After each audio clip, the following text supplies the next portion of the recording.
পাহাড়ের উন্নয়নে নয়া কমিটি জিটিএ পুনর্গঠনের উদ্যোগ রাজ্যে 3 সদস্যের মনিটরিং সেল গঠন। জিটিএ এবং উন্নয়ন পর্ষদের সঙ্গে বৈঠকের পর জানালেন মুখ্যমন্ত্রী মমতা বন্দ্যোপাধ্যায়। डेवलपमेंट बोर्ड को हम बुलाए कि हम इसको थोड़ा से और लोगों के पास भी हम सजेशन मांगा। हम जीटीए का चेयरमैन का पास में भी सजेशन मांगा। जो सजेशन हमारे पास आएगा उसको हम देख के हम इसको पूरा रिकॉन्स्टिट्यूट करेगा 1 से 1.5 महीना का अंदर। और जब तक ये ना तैयार हो तब तक वो लोग फंक्शन करेंगे जैसे कर रहे हैं। बोर्ड का रिकॉन्स्टिट्यूशन हो रहा है, वो डीएम का हमको और विश्वास सर को भी रिस्पॉन्सिबिलिटी दिया है और उसके ऊपर में सब टोटल बोर्ड के ऊपर एक मॉनिटरिंग सेल खुल रहा है। मॉनिटरिंग सेल खुल में मतलब अभी रिस्पॉन्सिबिलिटी दिया हमको भी एज अ चेयरपर्सन रिस्पॉन्सिबिलिटी दिया, एलबी राय को भी वाइस चेयरमैन। एक्चुअली कैसे कॉन्स्टिट्यूशन क्या होगा अभी तक मालूम नहीं, जब आने के बाद थोड़ा और मेंबर बढ़ेगा शायद। পাহাড়ে কর্মসংস্থানের নজর, মুখ্যমন্ত্রীর কর্মসংস্থান নিয়ে আলোচনা হয় বৈঠকে। স্কিল ডেভেলপমেন্ট সেন্টারে ট্রেনিং হবে, ট্রেনিং এর পর কাজের সুযোগ জানিয়েছেন মুখ্যমন্ত্রী মমতা বন্দ্যোপাধ্যায়। 4 स्किल सेंटर बनाने के लिए जीटीए को रिस्पॉन्सिबिलिटी दिया है। तो इधर में ट्रेनिंग देके 3 महीना का ट्रेनिंग होता है उसमें बहुत सारे लड़का लड़की अपन पाए में खड़ा हो सकता है। और इधर में ट्रेनिंग होने के बाद साथ साथ में नौकरी मिल जाता है। ITI जो हम जिसको बोलते हैं, हम जॉब फेयर भी करते हैं। उधर से इंडस्ट्रियलिस्ट लोग खुद ही उसको लेके जाता है। প্রতি জেলায় এবার মেগা মল তৈরির প্রস্তাব। জেলা শাসক জায়গা ঠিক করে দেবেন। পিপিপি মডেলে মেগা মল তৈরি হবে, যেখানে Bajaj cinema hall, community centre, parking থাকবে, 2টি তলা থাকবে সেলফ হেল্প গ্রুপের জন্য। हमारा सरकार एक डिसीजन लिया कि हम पूरा हर डिस्ट्रिक्ट में एक डिस्ट्रिक्ट का एडजेसेंट में जो जायगा मिलेगा 1 एकड़ करके जायगा हम गवर्नमेंट से दे देंगे। उसको फाइंड आउट करने के लिए डीएम को बोला है। बहुत सारी जगह हमको मिल गया है, मिल चुका। प्राइवेट पार्टनरशिप में बहुत बड़ा कुछ करने वाला है, जिसमें बाजार भी रहेगा, पार्किंग सेंटर भी रहेगा, सिनेमा हॉल भी रहेगा, कम्युनिटी सेंटर भी रहेगा। आज 2 फ्लोर और सेल्फ हेल्प ग्रुप का पास में जाएगा। जो लोकली बहुत सारे चीज तैयार करते हैं उसका कीमत बहुत ज्यादा होता है।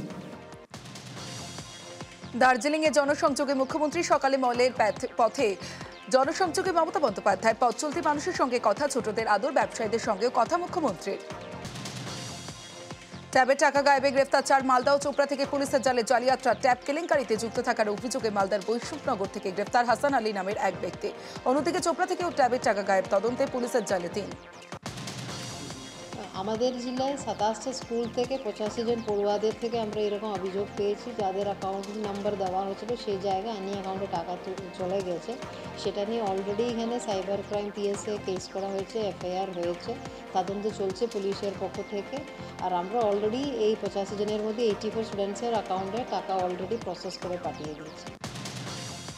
পোর্টালে বাচ্চাদের যে অ্যাকাউন্টগুলো রয়েছে সেই ডেটাটা যে চেঞ্জ হয়েছে তার ভিত্তিতেই যারা এই ঘটনাটা ঘটিয়েছে, যেই কারণে আমাদের সঠিক অ্যাকাউন্টে টাকাটা পৌঁছয়নি, সেইখান থেকে আমরা ক্লু নিয়ে এই 3 জনকে ধরেছি। সাইবার অ্যাটাক বা সাইবার হ্যাক বা কি হয়েছে, কিভাবে পোর্টালে চেঞ্জ করা হয়েছে, আমরা সেগুলো আমরা প্রধান শিক্ষক, আমরা ডেটা এন্ট্রি অপারেটর, আমরা স্কুলের যারা ডিআই এবং এসআই লেভেলে আছে প্রত্যেকের সাথেই কথা বলা হচ্ছে। ডেটা ফ্লো কীভাবে রয়েছে আমরা সেটা বোঝার চেষ্টা করছি, সেটা তাদের কাছ থেকে জানতে পেরেছি। কোথাকার অ্যাকাউন্ট আছে আমরা দেখছি, যে অ্যাকাউন্টটি যেখানকারই রয়েছে সেই অ্যাকাউন্টে আমরা সেই অ্যাকাউন্টগুলো ফ্রিজ করে কীভাবে টাকাটা ফ্রিজিংয়ের মাধ্যমে তার পরবর্তী পদক্ষেপের মাধ্যমে আমরা টাকাটা ফেরত করানো যায় সেই ব্যবস্থা করছি। এবার ভিন রাজ্যে ট্যাবের টাকা, মুর্শিদাবাদের পড়ুয়াদের অ্যাকাউন্টে টাকা। ট্যাবের টাকা গেল বিহারের কিষানগঞ্জের কয়েকটি ভুয়ো অ্যাকাউন্টে। সালারের টিয়া শান্তি সুধা দাস স্কুলের 15 পড়ুয়ার অ্যাকাউন্টে টাকা ঢোকেনি বলে অভিযোগ। আর এ বিষয়ে জেলা বিদ্যালয় শিক্ষা দপ্তরে চিঠি, সালার থানাতে অভিযোগ দায়ের স্কুল কর্তৃপক্ষের। কতজনের আপনাদের ট্যাবের টাকা পায়নি? আজ পর্যন্ত যা রিপোর্ট 15 জন। আমরা যখন এই বিষয়টা জানতে পারলাম তখন আমরা পোর্টাল খুলে দেখলাম যে কোন কোন অ্যাকাউন্টে টাকাগুলো গেছে। তারা আননোন পারসেন এবং এই অ্যাকাউন্টগুলো কিষানগঞ্জের, মানে যেটা আমাকে ব্যাংক যে রিপোর্টটা দিলাম তার ভিত্তিতে বলছি। যিনি এসেছিলেন ব্লক থেকে, তিনি দেখে ভুলে গেলেন যে আপনার কোনো গাফিলতি হয়নি। এবারে কিভাবে হয়েছে সেটা তো ওরা বলবেন। এবার দুর্গাপুরেও ট্যাবের টাকা গায়েব। কাকসা উচ্চ বালিকা বিদ্যালয়ের 8 পড়ুয়া ট্যাবের টাকা অন্য অ্যাকাউন্টে। স্কুলের মোট 307 জন ছাত্রী ট্যাবের টাকা পাওয়ার কথা, সকলের অ্যাকাউন্টে টাকা চলে এলেও 8 পড়ুয়ার অ্যাকাউন্টে টাকা না আসার অভিযোগ। শিক্ষা দপ্তরে অভিযোগ প্রধান শিক্ষকের। সমস্যা যেটা হয়েছে যে বাংলা শিক্ষা পোর্টাল কোনোভাবে হ্যাক হয়েছে। টোটাল বেনিফিশিয়ারি 307, তো প্রতিটা অ্যাকাউন্ট যেহেতু মিলিয়ে রাখা আছে, আমরা একটা পোর্টালে সেভ সেটাই জানি ওটা নিরাপদ একটা ব্যাপার, ওখানে আমরা করে রেখে দিয়েছি। কিন্তু তার মাঝে ওই শেষের দুদিনে কোনো অ্যাকাউন্ট চেঞ্জ করে দেওয়া হয়, অ্যাকাউন্টগুলো পরিবর্তিত হয়ে যায়। এবং আমার স্কুলে এরকম 8টি অ্যাকাউন্ট হয়েছে এবং ফাইনালাইজ করার পর 8টি অন্য অ্যাকাউন্টে টাকা চলে যায়। এবং অদ্ভুত ব্যাপার দেখা যাচ্ছে যে পানাগড়ের IFSC কোড, কিন্তু অ্যাকাউন্টটা পানাগড়ে এক্সিস্ট করছে না। ট্যাবের টাকা গায়েব রুখতে ভরসা আধার, নয়া ভাবনা নবান্নের। এবার থেকে আধার সংযুক্তিকরণের মাধ্যমে পড়ুয়াদের ট্যাবের টাকা দেওয়ার সিদ্ধান্ত।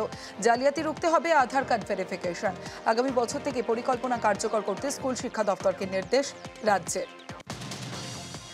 ট্যাবের টাকা গায়েবে জামতারা গ্যাংয়ের যোগ উড়িয়ে দিচ্ছেন না শিক্ষামন্ত্রী। তার দাবি পুলিশ প্রশাসন করা পদক্ষেপ করছে, জালিয়াতিতে জড়িতরা প্রত্যেকে ধরা পড়বে। আমার তো মনে হচ্ছে এটা এক ধরনের রাজ্যের বাইরে যে ধরনের জামতারা গ্যাং, তাদের হাত থাকতে পারে, সেটা উড়িয়ে দেওয়া যায় না। কিন্তু যতক্ষণ না পুলিশ এই ব্যাপারে আমাদের জানাচ্ছেন আমি নিশ্চিতভাবে বলতে পারি না। কিন্তু একদিকে পুলিশ এবং একদিকে NIC এবং একদিকে স্বয়ং চিফ সেক্রেটারির এটা নিয়ে তদারকি এবং মুখ্যমন্ত্রীর গভীর উদ্বেগ এবং নির্দেশ, আমার মনে হয় ইতিমধ্যেই বেশ কয়েকজন অ্যারেস্ট হয়েছেন। আগামী দিনও প্রত্যেকেই যারা এই ধরনের কাণ্ড ঘটাচ্ছেন, বাইরে থেকে হোক ভেতর থেকে হোক, তারা ধরা পড়বেন।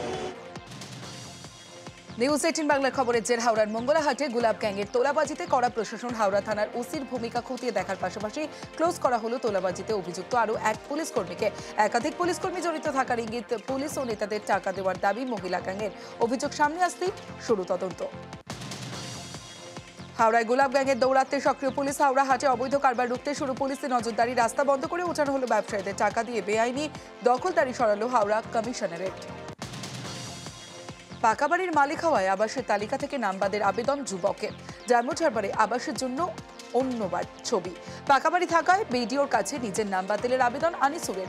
একই সঙ্গে যোগ্য প্রাপকদের আবাস যোজনায় বাড়ি পাওয়ারও আর্জি যুবকের। তমলুকে কুড়ে ঘরে বাস করেও ঠাঁই হলো না আবাস তালিকায়। বিজেপি করার অপরাধেই তালিকায় নাম না থাকার অভিযোগ। পূর্ব মেদিনীপুরে তমলুকের বাহারজলা গ্রামের ঘটনা। আবাসের বাড়ি পাইয়ে দিতে মোটা টাকা চাওয়ার অভিযোগ। রাজি না হওয়ায় নামবাদের দাবি ওই বিজেপি নেতার। যদিও সমস্ত অভিযোগ অস্বীকার তৃণমূলের। শুরু রাজনৈতিক চর্চা। উপনির্বাচনে 24 ঘন্টা আগে দুই বিজেপি নেতার নামে পোস্টার। বানারহাটের সাকুয়াঝোড়া এলাকায় বিজেপি প্রার্থী রাহুল লোহার ও বিজেপি সাংসদের নামে পোস্টার। রাহুল লোহারের ছবি দিয়ে পোস্টার। কে বা কারা এই পোস্টার দিয়েছে তা এখনো স্পষ্ট নয়। পোস্টার ঘিরে শুরু চর্চা। পুরনিয়োগ দুর্নীতির তদন্তে বিজেপি বিধায়ককে তলব সিবিআই এর। রানাঘাট পৌরসভার প্রাক্তন চেয়ারম্যান পার্থসারথী চট্টোপাধ্যায়কে সিবিআই তলব। শুক্রবার নিজাম প্যালেসে হাজিরার নির্দেশ। গত বছর 9 অক্টোবর বিজেপি বিধায়কের বাড়িতে চলছিল সিবিআই তল্লাশি। প্রয়াত নাট্য ব্যক্তিত্ব মনোজ মিত্র বেশ কয়েকদিন ধরেই বার্ধক্যজনিত রোগে ভুগছিলেন তিনি। জ্বর শ্বাসকষ্ট নিয়ে ভর্তি ছিলেন সল্টলেকের বেসরকারি হাসপাতালে। সেখানেই মৃত্যু। 86 বছর বয়সে জীবনাবসান। মনোজ মিত্রর মৃত্যুতে এক্স হ্যান্ডেলে শোক প্রকাশ মুখ্যমন্ত্রীর। বাড়ি ও রবীন্দ্র সদনে শেষ শ্রদ্ধা। গান স্যালুটে শেষ বিদায়। অসুস্থ বিমান বসু। সোমবার রাতেই শহরের এক বেসরকারি হাসপাতালে ভর্তি করা হয় বিমান বসুকে। সর্দি, কাশি, জ্বর, শ্বাসকষ্টজনিত সমস্যার জেরেই ভর্তি। আগের তুলনায় কিছুটা সুস্থ বামফ্রন্ট চেয়ারম্যান। দুর্গাপুর কোঅপারেটিভ ব্যাংকে মনোনয়ন জমা দেওয়াকে কেন্দ্র করে উত্তেজনা। সিটি সেন্টারের সামনের রাস্তা অবরোধ CPIM এর মহিলা সংগঠনের। আজ দুর্গাপুরে সিটি সেন্টারে মহিলা কোঅপারেটিভ ব্যাংকের মনোনয়নপত্র জমা শেষ দিন। মনোনয়ন জমায় CPIM কে বাধা দেওয়ার অভিযোগে উত্তেজনা। পরিস্থিতি নিয়ন্ত্রণে দুর্গাপুর থানা। আমরা আজকে রাস্তায় এসেছি বাধ্য হয়ে। আমরা আজকে এসেছিলাম নমিনেশন ফর্ম জমা দিতে, মহিলা ব্যাংকে আমাদের ভোট, কিন্তু আমাদেরকে জমা দিতে দিল না। কিছু গুন্ডারা এসে মহিলাদেরকে আগিয়ে দিয়ে তাদেরকে ঠেলাঠেলি হুমড়ি খাওয়াতে পড়ে গেলে শব্দটা পৌঁছানোর জন্য যে আমাদেরকে শান্তিপূর্ণভাবে যেন আমরা নমিনেশন জমা দিতে পারি, এই জন্য আমরা রাস্তাতে বসেছি। কাছাপাড়ায় মিস্ত্রিকে পিটিয়ে খুনের অভিযোগ। ধৃত অভিযুক্ত ঠিকাদার। চুরির অভিযোগে পিটিয়ে খুন মিস্ত্রিকে। বাড়ি থেকে ডেকে মিস্ত্রিকে মারধর করা হয়।